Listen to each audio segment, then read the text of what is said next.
Благодарам. Почитувани колеги, почитувана јавност, со оваа влада и се е можно. Имаше еден период кога секој ден за нивните постапки, за нивните изјави помислував ова е дното, ама дното веќе одамна е пробиено и ќе бидеме сведоци докај ќе одат.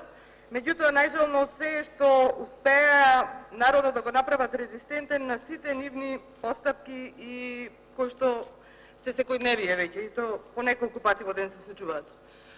Почитувана јавност, за какви европски вредности зборува оваа влада и нејзините представници секој ден? Имено понижувањето на собранието, на парламентот, веќе не знам до каде замина. Замислете, не сум поставила писмено пратеничко прашање, ама добив одговор. Дури еве има и допис, како демек сум се обратила до министерот, писмен допис, архивиран, писмено прашање, ни до министерот за култура сум упатила, ни пак до друг член на владата. И прашање поставено во моје име, и замислете, и одговор.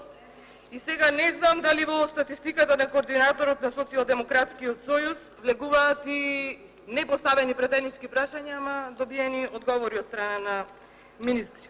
Сега да ве потсетам за што станува збор. На минатата седница за пратенички прашања, упати прашање до министерот за култура, излезе ми одговараше не на моето поставено прашање, туку нешто што него му одговараше, па кога повторно излегов и кажав дека не сум задоволна од одговорот и немам пратеничко прашање, тој дури стана од столицата, бурно реагираше.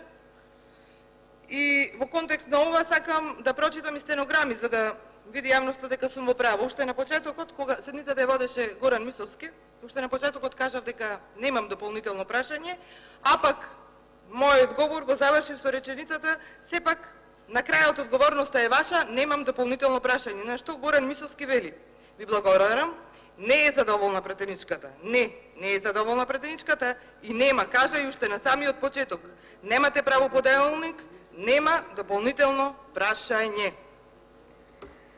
Затоа, една препорака можам да дадам, како на се што последниве месеци стигнува од оваа влада во собранието, редно време е владата на Република Македонија да воведе и европско знаме на пратенички прашања.